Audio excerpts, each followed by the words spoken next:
this is the completed version of what we're going to be creating. Now we're going to start with a blank sheet.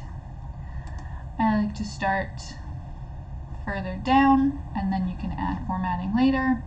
And first we're just going to type all of the areas that we need to clean and the tasks that we need to do in them.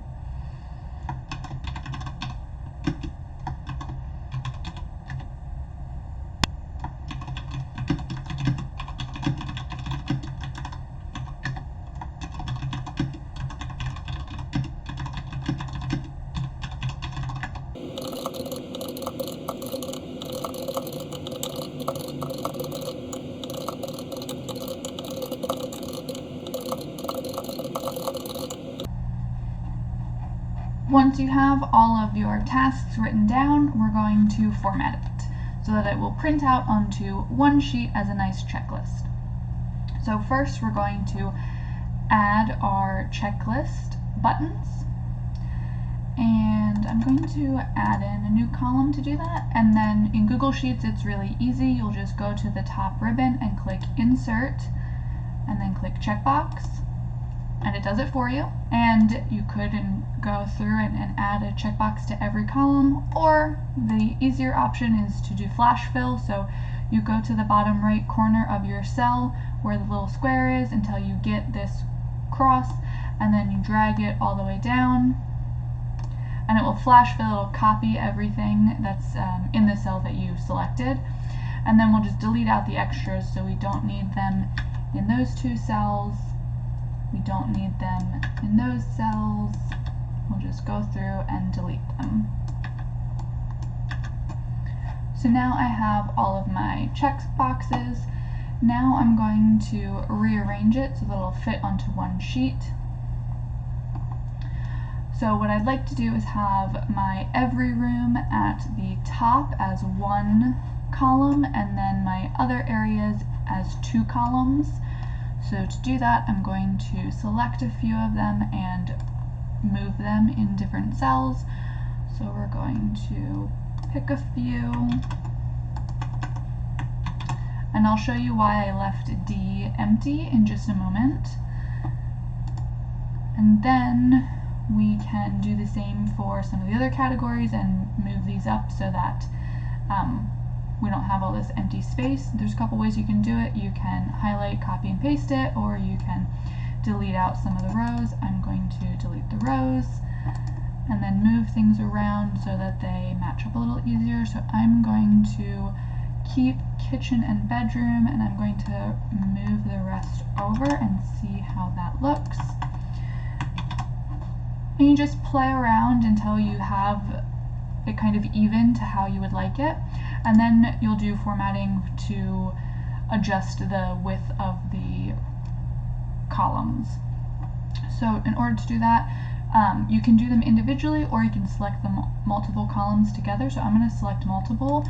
So you just pick, you select one column, and then you hold Control and select the other columns that you wish to change as well. And then you hover at the top of those columns until you can have your horizontal arrows, and then you can adjust the column width to be whatever you'd like. In this case, we're going to make it to about the size of the checkbox. As you can see, it changed all 4 columns to a little bit larger than checkbox, and I like that. That looks good. And then you'll notice that all of our text cells, they're currently not wrapped. The text isn't wrapped, and so this is the little text wrapping guide. They're not wrapped. They're currently what's called overflow, which means they just go through until another cell with something inside of it kind of stops it. So for these ones, there's 2 ways you can adjust it. You can auto adjust. You can hover over the column and double click. But I want both the C and the F column to be the same width. So I'm going to select them both and then make them large enough that it will cover all of the text from the longest of the cells, and you can go through and check to make sure nothing else is cut off. The other option, if you want, you could do text wrap. That would just make some of your cells larger than others. So for instance, let's say I wanted them both this wide, and then I did want to apply text wrap, and you would just click wrap, and it would show you all of the text within that cell, but it makes some of them larger. And I want all of my cells to be the same height as well as width, so I'm not going to do that. So again, you can either click the undo arrow or just undo the steps you just did. So I'm going to stick with text overflow, and then I'm going to adjust the width of my columns so that all of my text is visible.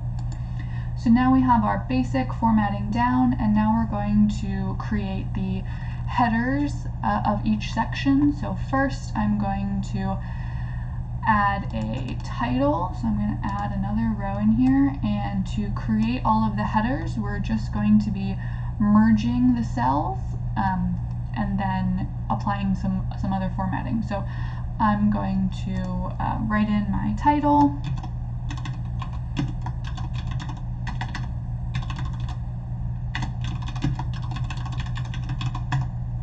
and then I'm going to select the cells that I want merged. I want it to be across all of them, across all of my columns, and then we'll click the Merge Cells button. And then I want my text to be centered, so we'll just do a quick formatting there. And I'm also going to change the color, so you just click the Color Fill button and then pick whatever color you want. I'm going to go with this kind of pinkish color, and then I'm also going to bold everything. And there are keyboard shortcuts to this, but right now we're just going to stick with kind of the ribbon buttons. And we're going to do the same for all of the other headers. So every room will be across all of them. So again, we're just going to go across the board. We're going to bold it, give them a color, merge them, and center them. Okay, so next up is kitchen. Again, we're just going to go across the board, bold, colored, merged, centered. Okay, and we're just going to keep going through and changing all of the headers.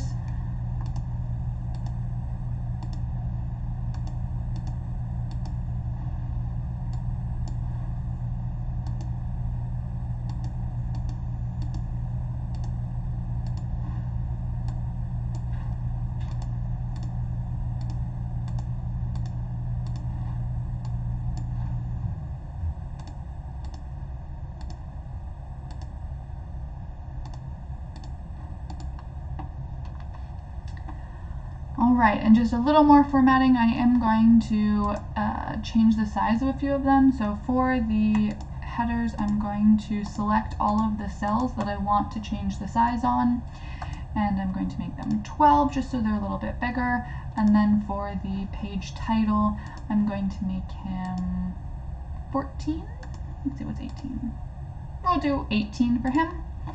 And then we're almost ready to print him out. The last thing, if we printed him out like this, you would see all of the grid lines, which is really helpful when you're making your spreadsheet, but I like to print without the grid lines since we have the check boxes here.